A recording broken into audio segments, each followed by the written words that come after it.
Hey guys, what's up? Welcome. It is Guy. It is Wednesday afternoon. Have not done a lot of lives lately, but obviously we'll have the NFL draft in just over a week, so that'll be live.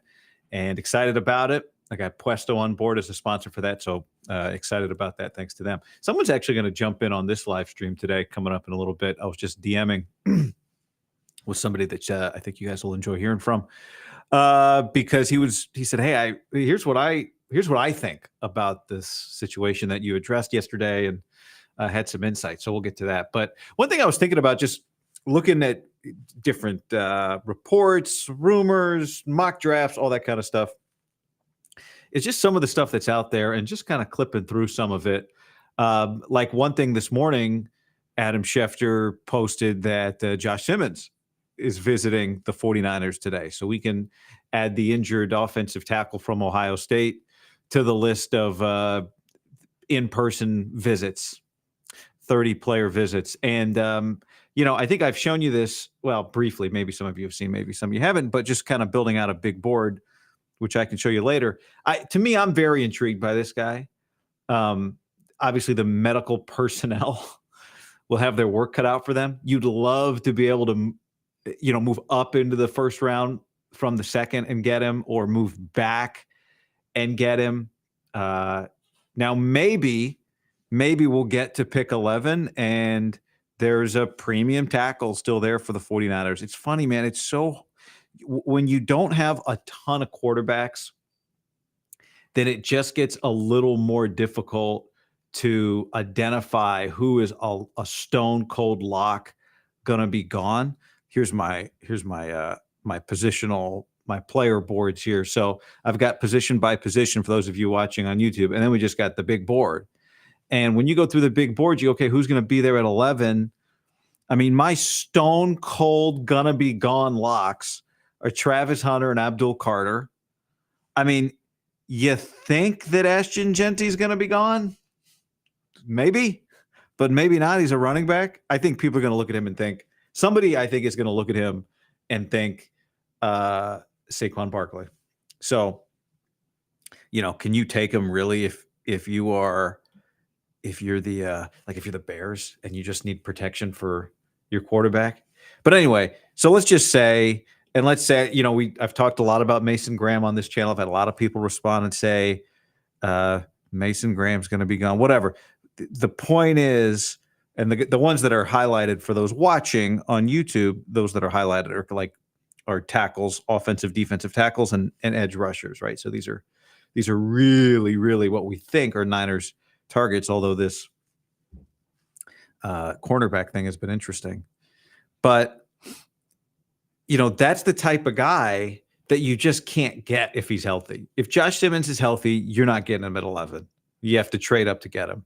So I'm just intrigued by the Niners being intrigued by this guy. He's not going to be there in the second round. And it's a risk.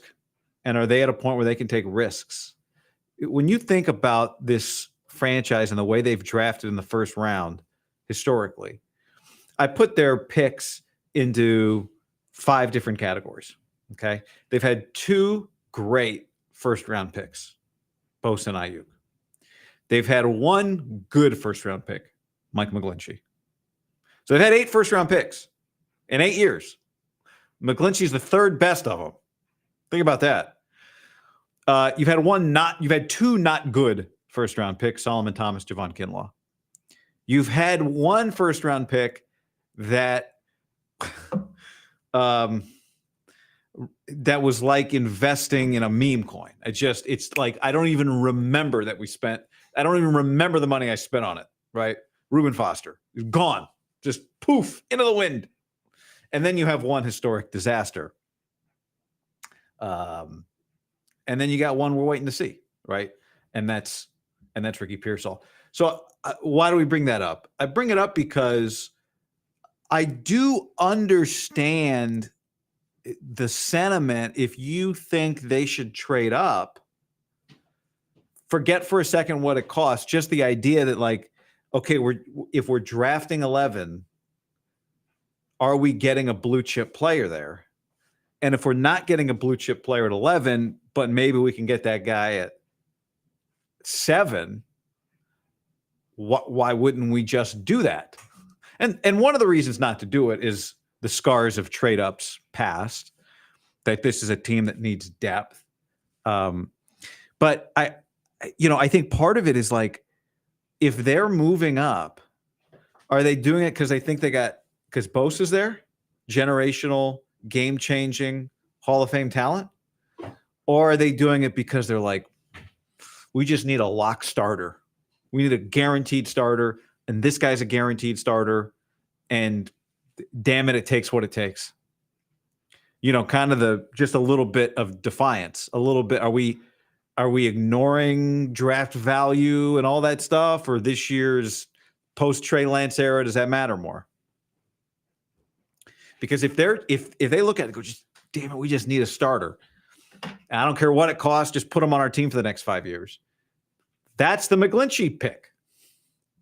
So you would hope, the point is, I'd be open to moving up, sure, but not for the McGlinchey pick, for the Bosa pick. You want to move up? Do it for Nick Bosa, not for Mike McGlinchey. Colton, the Raiders, remember that draft? Everyone always talks about the lineman the Niners missed on was Tristan Wirfs because they drafted Javon Kinlaw. Well, they were in they were looking for a defensive lineman. So they drafted a defensive lineman. They just traded away DeForest Buckner.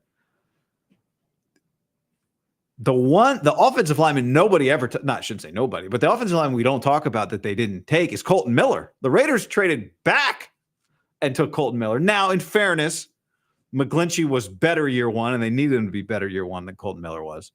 But that's just one consideration. Now, I see somebody just jumped in here he's on a tight schedule, but he DM'd me today, and I was like, I need your expertise. We should talk about this. So I did a podcast on Tuesday, I think it was yesterday, about this. Just you're looking out there. I don't know if you guys are seeing it. Ethan Strauss sent me a text like, are you noticing all these mock drafts with cornerbacks? I was like, no. I'll start looking around. And I started looking around like, God, there are a lot of cornerback mocks for the 49ers. And so I did a video about it and why I don't think it makes sense for them, because it's just not as impactful. And whether it's Will Johnson or Jahdae Barron. Anyway, so one of the internet's foremost cornerback experts, just a football guy. I don't want to typecast him as a cornerback guy. Just a football guy. Sent me a DM. Then I'm like, I need your expertise on this. So here he is, Eric Crocker. And I know you got like 2 days to get out to today at Yeah, no 2 days right now. Maybe in a couple months we'll get into all the 2 day stuff. But right now, a pretty chill schedule. All right. No spring game coming up on Saturday. Keeping your guys out of the portal. Gosh, hey, you'd be surprised, man. This high school stuff, it's damn near just as bad as college, and that wasn't something I was overly prepared for when I took the head coaching job. I'm like, dang, you gotta make sure you keep your guys, or they'll switch up real quick and go to a new high school. Okay. Wow, I didn't realize. I mean, I've always heard of high school recruiting, but I didn't know it was like college now. All right. Get that NIL money? It's getting there. With no NIL. All right. I may need to get an NIL deal for these guys. That may be the trick. All right, well, let's talk about this, man. I appreciate you sending me a message because I value your expertise on this subject. Because you have noticed, has it gotten your attention that some of these mock drafts have the cornerbacks going to the Niners at 11? Because the question is like, is this just people? The first thing was like, is this just because people don't realize Renardo Green's a starter, or is it because people know something? So what's your take on what's been happening with some of these mock drafts?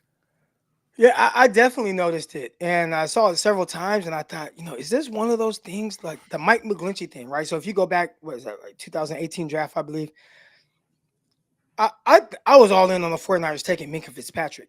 But I do remember, right, like maybe the day of or the day before, guys were doing their final mocks, and I was seeing Mike McGlinchey being mocked to the 49ers, and I'm like, why would the 49ers take Mike McGlinchey? Like, that was making no sense. They have Trent Brown, Joe Staley. Like, that makes no sense. And then come to find out, they end up drafting McGlinchey. And then the very next day, by the time we woke up the next day, Trent Brown was traded. So I don't know if something like that is going on. I don't even see an avenue for anything like that to go on. But I will say this. As a high school football coach, I have this player, right? Shout out to Dylan. All right, my guy Dylan. He's a nickel. Well, he's essentially my star player. And I was going through like kind of my 2D depth chart, and I'm like, dang, like Dylan's about to be a senior. And when he leaves next year, I don't have anybody like that. Well, that kind of ability that I could trust to play at the level in which he plays that position at. And I think people kind of, for a long time, have kind of looked at the nickel or slot or star player, whatever you want to call it, as kind of lesser or less important than an outside corner, when really it's probably the most difficult position to play on defense, and you have a lot more responsibility. It's almost like kind of like a tight end, right? Where a tight end, you got to be able to run routes, you got to be able to catch the ball, you got to be able to block, you got to be able to pass block, run block. You're doing so many different things, but even if they don't make a lot of money, that's kind of the nickel position for defense. But when you have a really good nickel guy, you want to value that. You want to use him as much as possible. I wonder if, and I don't know if this is what people are taking into account, but if the 49ers really value Diamado Lenore as a nickel and everything that he brings as a nickel position, and with the 49ers being in kind of a nickel package 70 to 75% of the time, it's like, well, this is a legit starting position. We need to get a real starting outside guy.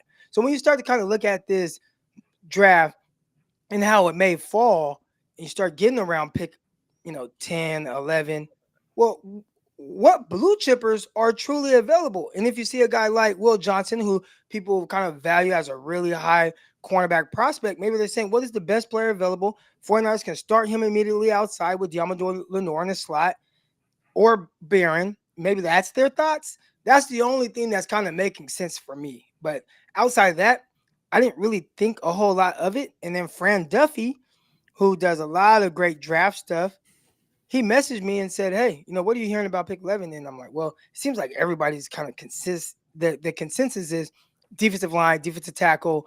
And when you look at the 49ers depth chart, you could definitely see why that would be the case. Yeah. And he said, man, I'm hearing cornerback. I'm like, really? Like, and I'm like, I'm seeing cornerback, but I wonder where that's coming from. Well, it'd be a real change for this regime, right? They have not, it'd be the highest that the Niners have drafted a DB at any position since, what's his name? 18. It was Balky did it. Now I'm blanking all of a sudden on the safety who dropped the ball in the Rams game. Jaquiski Tartt. Yeah, Kwaski Tartt. But are these guys? I got so many follow-ups for you. Wait, are Will Johnson and Jahdae Barron, are they blue chippers? Because everyone's like, God, if this is Patrick Surtain, it's like, yeah, great. If you told me it was Patrick Surtain, then cool. But is one of these guys Patrick Surtain? No, which is why it doesn't make sense either. Right now, if let's say Will Johnson tested and oh man, I mean it's through the roof, right? He runs in the 4.3s, he's 6'2", or 6'1.5", whatever he is. He's this long rangy corner, and and he's running very well, 4.4, low 4.4s, 4.45, whatever, right? You have those numbers on him. It's like, well, he's a very smooth, clean prospect outside of the injuries, but clean like on the field. He has good feet. He plays off coverage very well. I think he played a lot more off coverage than I ideally would have liked for somebody that I'm going to value that high. Like, I want to see more man coverage reps. I want to see you at the line of scrimmage. I can teach you to play zone coverage, right? But it's harder to teach somebody true man and really being able to identify a guy that has that kind of ability. So you're not seeing those things consistently from Will. Same with Barron as well. I think Peacock noted on Locked On 49ers, Barron, out of like his 1,000 snaps that he's played or something, he had like 150 man coverage snaps, like just not a lot of man snaps. So both of these guys I view as kind of Johnson a little bit unknown as to how his game translates to the NFL level, because you don't know how he's going to run, and you have to take that into consideration if you're taking him at 11. And Barron, who is cleaner on the field, no injuries, you don't have those things, shows some versatility. But when I was watching the film, I said, "Oh, this guy looks more like a safety." Yeah, like just the way he was playing, and then you watch, years pass, and you're seeing him in the slot and doing some things. I'm like, yeah, I would like him in that. The kid from Iowa. Cooper DeJean. Like, if you told me, oh, I'm drafting him to be Cooper DeJean, and play that kind of role, which is what I wanted from. I actually thought the Niners Cooper were going to draft DeJean. Cooper DeJean and play him as kind of like that star player. Doesn't have Mm. to come off the field. Philadelphia did it, and he's done an excellent job there. But I think Barron, to me, looks like more of that. And that's not to say he can't play outside, but that's just kind of what it looked like to me. I wouldn't take either one of those at 11, or I'd have a hard time doing it unless I just came across some film that made me fall in love with either one of those guys. Yeah. And you mentioned it, I should have mentioned it when I introduced you, but Locked On 49ers, and you mentioned Brian Peacock, who's your co-host there, so people can check out Crocky on that podcast. You said something interesting about the nickelback and the tight ends. Jake Butt, who's a great tight end, was on the show the other day, and he said, it's such a hard position. It takes a couple of years to learn how to play tight end at every level because of all the stuff that you described. And I was out at Ohio State for their spring game last Saturday, and they've got they got five. First of all, every freshman's a 5-star. I mean, it's incredible. And they got this guy, Devin Sanchez, who's a 5-star, 6'2". They're like, oh, he might he's going to play defensive back this year. And I was asking some of the guys, could he play nickel right away? Not the coaches, just Jake Butt and Yogi Roth, who I was doing the game with. They were just like, it's hard. It's just hard as a true freshman to come in and play nickel. It just be really difficult to do. But you can just see, especially these teams that, like Ohio State plays 4-2. They're playing 2 linebackers, 4 down linemen, and then it's, your nickel's on the field all the time. So you're just trying to find value. But the other thing you said that I wanted to mention was I've never heard anyone describe it this way. Maybe you have, but Ryan Day was explaining how they cross-train all their offensive linemen. He's like, so every one of our offensive linemen at Ohio State has a primary position and a secondary position. And he's like, it's obvious when he says it, but he's like, the reason is we got in the playoffs last year. And let's say, your 5 best offensive linemen, 1 through 5 are the guys that start, let's just say. And then your 6th best offensive lineman is your second guard. And then your 7th best offensive lineman is your center. And then your number 8 offensive lineman's a tackle. He's like, so my tackle gets hurt, and now I'm going to put my 8th best offensive lineman in the game instead of my 6th best offensive lineman in the game. Why would I do that? So I just thought it was interesting to hear him say for him to put it that way. It's kind of what you're talking about.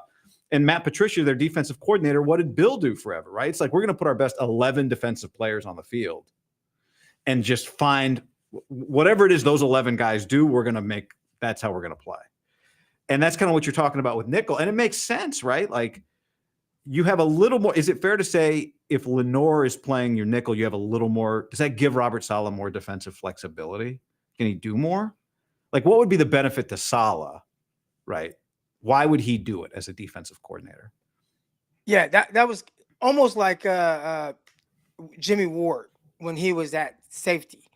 Jimmy Ward, he was kind of a cheat code. Now, you would have liked to see him take the ball away more, right, and impact the game in that way. But as a defensive coordinator, knowing, hey, this guy can be a 2 high safety, single high safety, man, I'm comfortable with putting him in man coverage on any slot, on key downs and key situations. It's, he can blitz. He's fitting in the run game. And Jimmy Ward, he was a thin-built guy for the Niners, but really physical, in the sense of just his mindset and how he tackled. It is a cheat code having guys like that.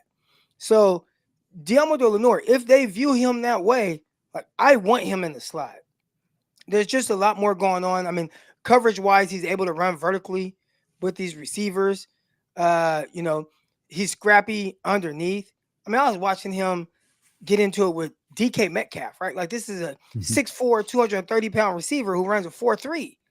And he's playing and he's working chest to chest. You work chest to chest on a fade with a guy like that, you're comfortable with your speed, and he's playing through the hands and he's aggressive. I'm like, I mean, he's just different. So I could see how they're like, man, I watched the film on this guy, like Robert Saleh coming over. Man, I watched the film on this Diamador Lenore guy. Man, we need another outside guy because I want him in the slot. If that's what he said, I wouldn't be at all surprised. Now, do the 49ers have that guy that can come in and truly play on the outside so you could just leave him in the slot? Maybe that's where they're like, we don't have that guy yet. Now, where a lot of 49er fans go to is kind of what you alluded to earlier. Well, they haven't drafted a guy high like that. The Green, Ronaldo Green is the highest drafted cornerback or defensive back in general, and he was at the tail end of the second round. And prior to that, it was Jaquiski Tartt. That was a lot of years ago. I would say a lot of, drafting a cornerback, not saying it's a luxury pick, but there's a lot of right time, right place with that. Mm. And I always challenge listeners, like, go back and look at these 49er teams and think of a time where they were in a position where they just had the ability to just say, oh, we're going to draft a corner right here. And was that guy there? And I would say it's kind of hard to find a guy that you would prioritize that high and not have like the need of an offensive lineman or a defensive lineman that you would prioritize more. Yeah, I guess my other counter to the idea of doing it would be like, if you've got an outside corner you like, and you've got a nickel you like, we don't need, like, nobody's got 3 corners they like. Like, no, get a defensive tackle and stop the run. There's not a team in the league that has 3 that you're like, oh, once we get our corner set, it is over. It's like, it doesn't work like that. No. So like Isaac Yiadom 2.0, whoever, like, you just got to get to the quarterback. And that's the part I agree with, especially when you look at the 49ers depth chart. We've been talking about the draft and all that, so I've kind of been lost. There was some free agency. You see what guys do. But on one of our shows recently, I took a peek at the 49ers depth chart, and it's like, I think there's 6 legit starters. Everybody else is kind of like, well, we'll see. And that kind of scared me. And I'm like, especially on the defensive line, because, and I'm kind of putting this phrase on them, but it's like Nick Bosa and the rotations. Like, it's just all these rotationary guys,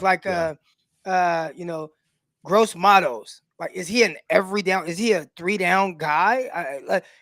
Maybe if he's forced to be, he can play it. But is he, when you think of, oh man, 49ers, they're super loaded on that defense, is Gross Matos one of your starters? You look at that D line, you look at it was Givens, Kevin Givens. Like, Kevin Givens, if the 49ers had to play a game tomorrow, Kevin Givens is starting. And I like Kevin Givens. And I think if a guy goes down and he needs to fill in here and there, he's awesome. He's a great, good, legit pro. But like, this is my starting tackle that I'm supposed to make a playoff run with. That's tough. And the tackle next to him, they had a linebacker.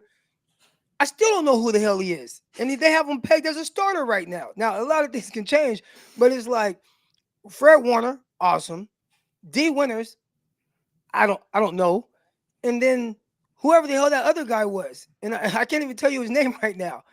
But like, that's a little worrisome, like, when I think about it. So how would I do it, man? You gotta really load up on those trenches. Be really good on one side of the ball. And the 49ers need to legitimately stack defensive linemen. I wouldn't at all be thinking about cornerback. And I love, man, I'm all for drafting the corner, but not with where the 49ers defensive roster is right now. Let's see. What do we got? Let's get some. I know you got to go here in a second, but let me find some corners. How do I get this up here? Here we go. This is the corner board. Anybody you love? They had Quincy Riley from Louisville on a visit. Is there anybody you love anywhere? Is there like one corner crush you got, like not in the first round? So a few of these guys we'll be talking about on tomorrow's episode. But I did watch Quincy Riley, and he is someone that I think I identified as a little bit more of a nickel. Now, one thing he has working for him, if you look at year right there, was that 6-year senior? Yeah. Oh, the 49ers love them in the old prospect. It's 24. They love them in the old prospect. So you get a guy like that, he's experienced. He has experience playing in that nickel position. He played outside as well. You see a lot of that on his film. I think kind of the shorter arms. He's not the tallest of guys. I'm not sure how much they care about that. But he is someone who I said, man, if you draft him in the fourth round or so, right? Like early day 3, I wouldn't be opposed to that. As far as outside guys, there's guys I still have to watch. The Darion Porter, I think a lot of people like him because, man, he has the length, he has the speed. But I wasn't. He's a backup. He's a backup, like at Iowa State, and he's someone that shared time and it was in the rotation. But if we're looking for somebody that's going to come in and potentially be a quote unquote starter on the outside in nickel situation for the Niners, I don't know if you're looking to him. I don't think it's the strongest cornerback class. Yeah. They go back to Florida State. And the other thing I'll be interested to see in this draft, do they go back to Dominic Pooney's school? Do they go back to Kansas at some point? But all right, so you got a cornerback breakdown coming out tomorrow. Is that the deal? Yeah, we're going to talk about a few of those guys. We've talked about some of like Kobe Bryant. We talked about him, and he was a guy that almost played like Travis Hunter. All right. And what I mean by that, like Travis Hunter, if you watch Travis Hunter's film and then you watch Will Johnson's film, like Will Johnson, very technical. Will Johnson leans a little bit more on like pure technique, pedal, turn and run. Like he does all those things very well. Where Travis Hunter, he looks like he relies a little bit more on just athleticism, really on both sides of the ball. It's like, look, I'm just the best athlete on the field. And as a receiver, my route running doesn't look perfect, but I'm such an athlete and playmaker. I'm going to just catch the ball regardless, no matter how I run this route. Defensively, he's really smart, really instinctual, but he does rely on athleticism. And I think if he would have ran this 40, he would have ran well. I don't see anything on film that says otherwise. Kobe Bryant, he plays like that, but it's like, but I'm not him, and he's not as instinctual. And then he did not test very well. So those are the things that a guy that relies on athleticism but isn't the greatest athlete, like that worries me a little at the cornerback position. So for that reason, I'm out. Shark Tank? Little Shark Tank. And for that reason, I love that. Somebody made the comment, Crocky's on here wearing a Lakers t-shirt, a Giants hat, talking Niners. So hey man, hey, y'all know, I'm Lake showing. I mean, he's gone now. Anthony Davis. But Giants, I mean, we can wear our Giants hats so proudly right now. I know they gave up some late runs yesterday and lost, but yeah, man, I've been excited about how they've been playing. I don't know if this is all Buster Posey and getting Farhan out of there, but I'm excited about what they got going on. Willie Adamas was like, I wasn't coming to the Giants until Buster talked me into it. Wow. Bryce Harper, man, is just that guy is special. If I could watch one player every day, I think most people would take Ohtani. Understandably, I might take Bryce. He's just rises to the occasion. He did yesterday. Yeah. Ohtani. Ooh. Yeah, but Harper, Harper's been good. I mean, yeah, he's awesome. I've enjoyed following his career. All right, man. Thanks for jumping on. Thanks for the DM. Appreciate you. Oh yeah, no problem, man. Anytime. It's great to hear from you. And real quick, if I were to draft any player right now, right? It's a little weird. Okay. But at pick 11, I think I have a draft crush too, who's a receiver. But for the 49ers, pick 11, I don't know how you don't go, was it Williams out of Georgia? I mean, that seems to be a very popular – it seems to be a popular pick. I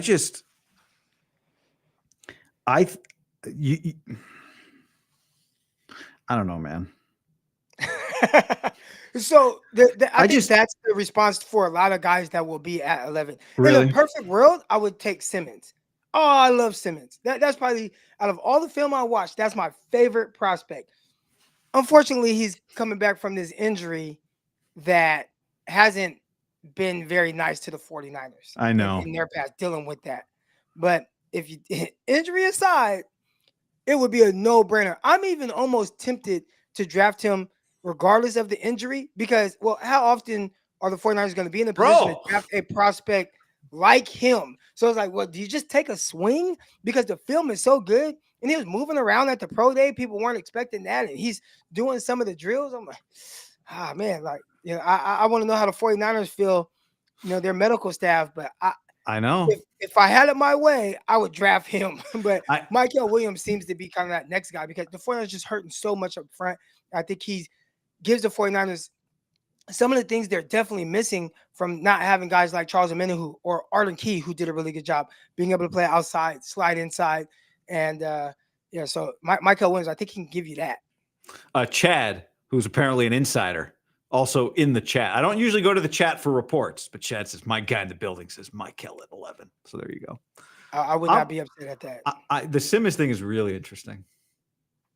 So you like him as well? Like, did you watch his film? Yeah, I just think, like, to your point, he's not there at 11 if he's not hurt. But can you really afford to draft? Can you really afford to draft a hurt guy? You just have to know that he's going to be healthy, and there's just no way to really know that. But he's visiting today. They're talking to him today. Who Simmons is visiting the 49ers? That's what did I get fake Schefter? I think it's real Schefter. It's real Schefter said that. Oh, Yeah. wow. Let's go. I'm not mad at that at all. Right? They're going to do their due diligence and then check those medicals, get their people looking at them. Yeah. I don't think I got fake Schefter. Here, double check this. That's ADAMSCHEFTER. That's real Adam Schefter right there, right? That's him. 443,000 views. At That's 4 him. a.m. Yep. So there you go. You know, I was listening to your old co-host, John Middlecoff, Yeah. and he talked about how some teams may bring in a prospect just to get a feel for their teammate. So now the teammate is Barron. Oh. But wait, no, I'm excuse. No. Ohio State. No, I'm tripping. Yeah. Ohio State, Texas. My bad. The teammate is not Barron. Who else would they Simmons. like? Emeka Ibuka, Disco receiver? Maybe Ibuka. Nobody's talking about him, but Tyleik Williams. I mean, maybe they want to talk defensive tackle. I really like Tyleik Williams. You're talking about, late second, third round.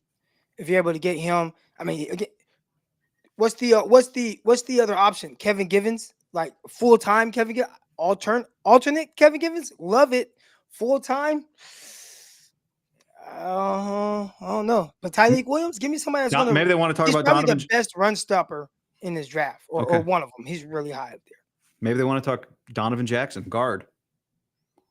Ohio State. Or maybe they just want to talk Simmons and make Eric Crocker happy. Bro, Ohio State had their left tackle get hurt. Their center won the Remington, got hurt after 7 games, and they still won the national championship. And I mean, did you see the play? And it was because Donovan Jackson moved from guard to tackle and went and guarded Abdul Carter. Yeah, that's crazy. Chip Kelly was cooking. Chip Kelly was cooking. All postseason. And that's a guy I think people, they want to hate Chip Kelly, and maybe he's just good for college, and we'll see how he does with the Raiders. But he was cooking in the just cooking in college this past season. I know. All right. You're welcome to stay as long as you want, but I know you had to go at 1:15, so thank you. Oh, yeah. All right, man. Hey, thanks for having me on. Appreciate it, Eric. All right. There goes Crocky. Catch his show tomorrow on Locked On 49ers. So there you go. I'm glad he mentioned just that insight. The Donovan Jackson thing is really interesting. Now, the thing with McLaughlin, do you get a center in the second round? I mean, he's coming off an Achilles injury, so you'd want to make sure he's cool. He's good. But the thing with Donovan Jackson, man, it's one thing to be an MFer. For him to be as good, he thinks he's the best run blocking guard in the draft. To bump out to tackle in the middle of a national championship run and block the top pass rusher in the country, which is what Abdul Carter is, successfully. He was an All-American. He played guard and tackle on that. I think it's probably one of the more underrated parts of the national championship of the college football season last year is that Ohio State played 16 games. They could have played. I mean, not could have. They didn't. But like Texas played 16 because they played in the conference championship game. Ohio State didn't play in the conference championship game, so I guess they could have played 17. But they play 16 games. More than half of their games without their starting center. Josh Simmons gets hurt halfway through the year. Donovan Jackson bumps outside, and they win the title. It's just so if you're a Donovan Jackson guy, I get it. Like I understand, just because it's so, like, to me, what he did last year has been, I'm not going to say underrated because he was an All-American, but anyway, thanks to Crocky for jumping in and sharing some of his expertise. Interesting stuff that he had to say there about defensive back. He also smelled that smoke. I got to give credit to Ethan Strauss, as I said earlier, because he's the one that texted me. He's like, "Are you noticing this?" But he also smelled that smoke. And I got Donovan Jackson over here on the old big board. but he can play guard or tackle. A couple guards that have already made visits to the 49ers: Kelvin Banks, Miles Frazier, Josh Simmons visiting per Schefter. We're not going to spend a lot of time on the quarterback board. Running back, I think, is very interesting. I got a lot of running backs, as you have to have a lot of running backs on the Niners running back board. A few guys that really stand out to me. They're not going to get the guy I love, Travion Henderson.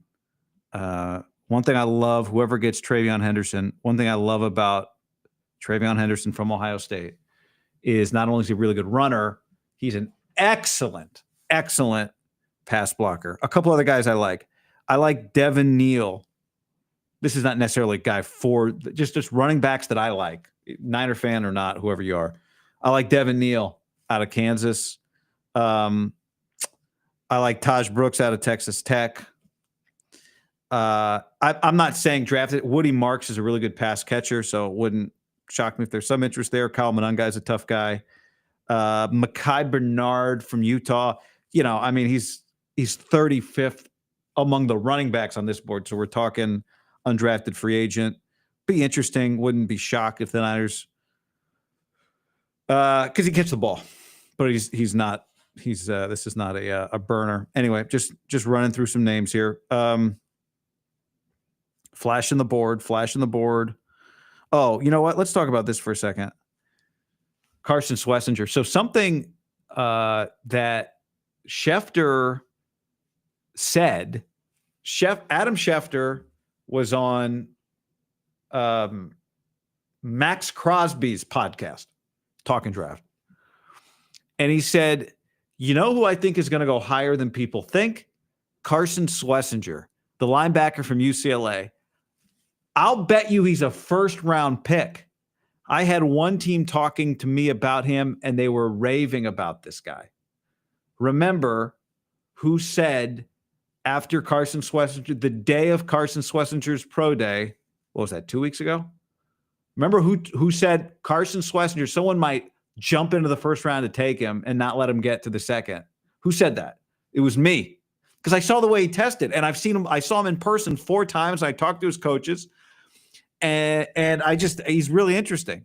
Well, Schefter said this to Max Crosby. Who's Max Crosby's new offensive coordinator? Chip Kelly. Who played for Chip Kelly? Carson Schlesinger.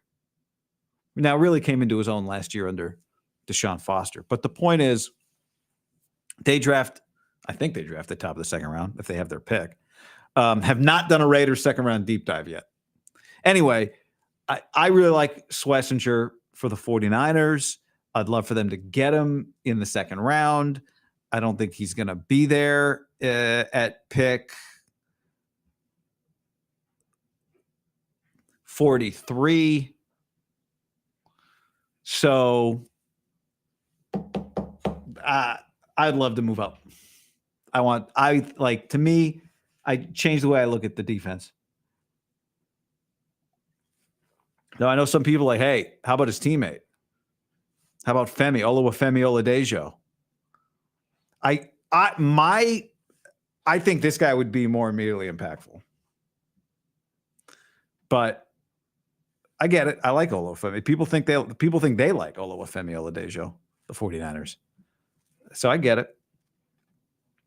Let me get to some more here. What else we got? What else do I have queued up here?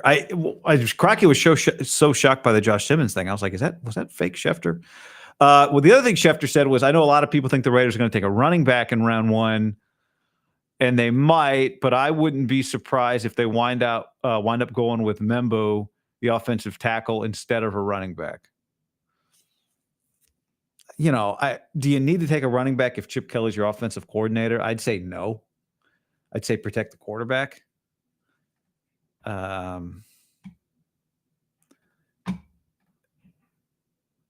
Here's a comment I got on a YouTube video, and I see some of your comments here today. Connor is grinding at his other job right now, so he's not here to look at some of your comments. But I did see a couple of I saw a super chat that I've not forgotten you, super chat, and I'm gonna go find you in a second. So thank you for that. But this was a comment on one of my videos the other day from Shizoidman. It says there's quite a few good tight ends in the draft this year. The first round pick needs to be either an offensive or defensive lineman. Pick a tight end with pick 100, 113, or 138. 100, 113, or 138. Okay, well, let's go look at some of the tight ends that might be in that range. And what do you come up with? But you come up with a third rounder who just came on a visit to the 49ers, Harold Fannin Jr. from Bowling Green. What's there to love? You don't see this. I mean, you're going to start seeing this a little more, but he is a true third-year player, which means he's not even 21 years old yet. So that'd be one guy in the mix there. I know a few people have mentioned Aronde Gadsden, who's 6'4", 241 with 33 and 5/8 arms from Syracuse. There's just one guy I want to mention. For whatever reason, I'm not sure what it is. He has been – I just see Niner people seem to like this guy. Not the Niners, but like I've seen this in the atmosphere. In the Niners atmosphere is Jalen Conyers. And I'm not sure why, but I just – the only thing I want to add here is he's an older guy. He's almost 24. Texas Tech. Just know that he played for Herm Edwards at Arizona State. So, where there is value, I heard Matt Barrow say the other day that the Niners really trust Will Muschamp. But Herm is another guy, obviously, with Ayuk. Herm had Ricky Pearsall insight. People should not forget about that. And he has Jalen Conyers insight. So just something to keep in mind there when you're thinking about tight ends. Okay, let me get to this super chat here from Steven. 10 spot. Steven says, hey, guy, can we get a Laz update? Has he recovered? Is he still your barber?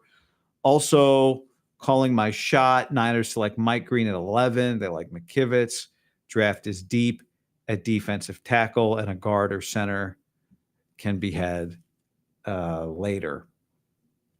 Laz, interesting is Steven to ask, because I haven't even asked Laz in a while how he's doing.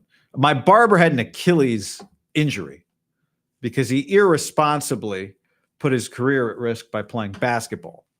And he's a great guy, and I'm sure a solid basketball player. He's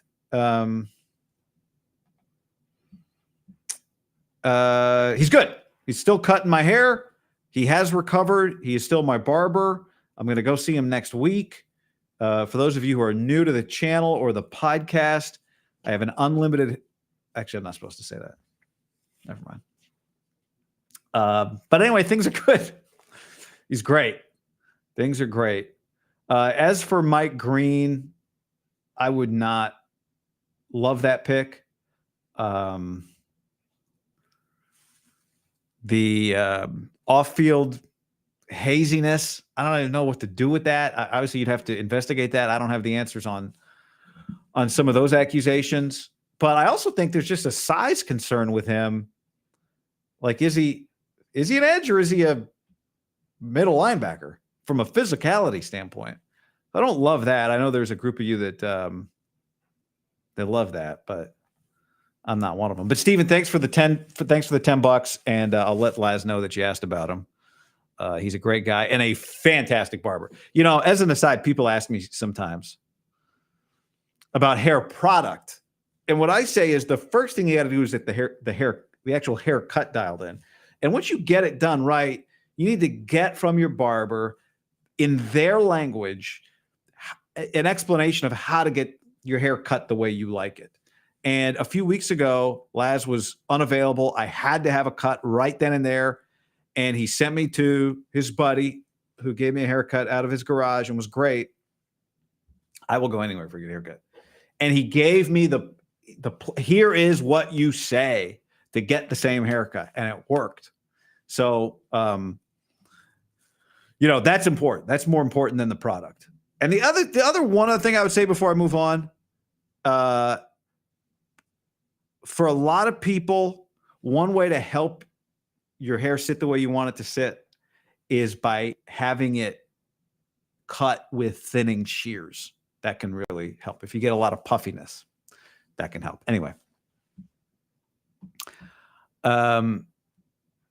Chris says, wow, this show is longer than 12 minutes. It used to always be.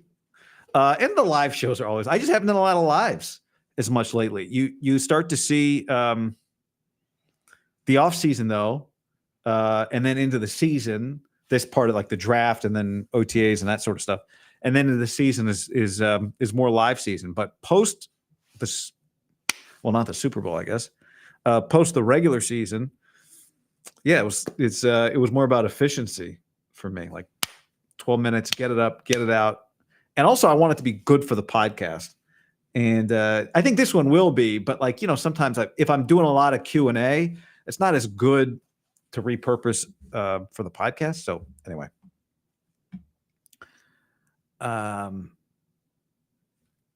like this, as I now hunt for some of your, let's hunt for some of your comments. Let's see what else we like. We got some Swessinger love, Brendel replacement, Simmons at 11.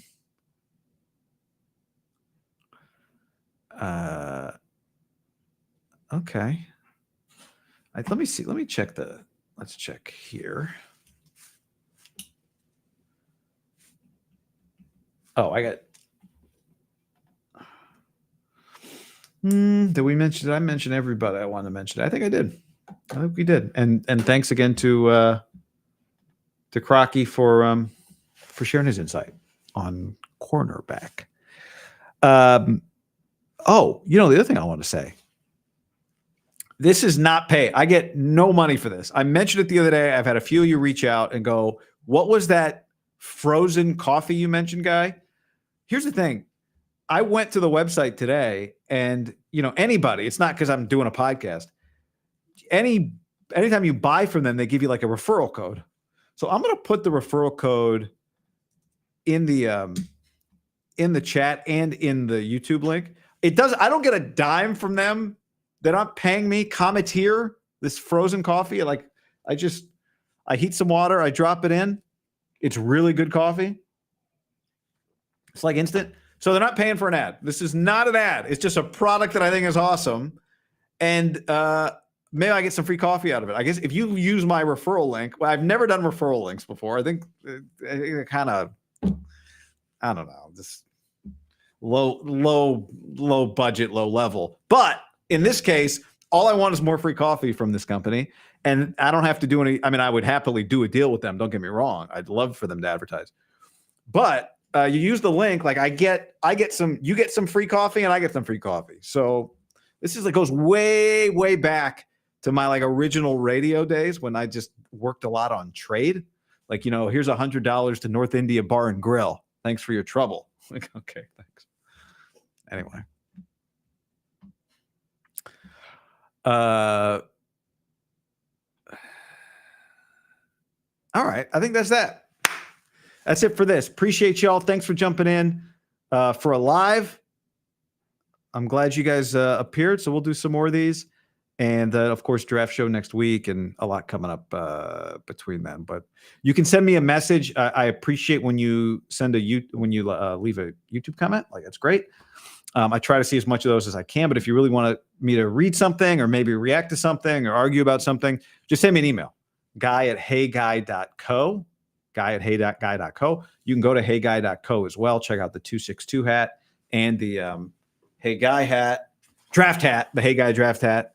And you can send me a message there as well. Chris says instant coffee is pretty low level. I agree, Chris. That's why I got this company, because it's not that freeze-dried bullshit. It's already brewed coffee that is frozen, and they mail it to you, and then you dump it in. So Chris, I'm with you. Instant. This is why I asked the other day on the show, who has instant coffee? And my buddy Danny heard it and said, no, you got to try this company, Cometeer. DR says, I miss vocal surgery guy. I do not, but maybe we'll pull a clip out at some point. All right, y'all. Appreciate you. And thanks to Crocky for jumping in. I'll talk to you soon. Bye.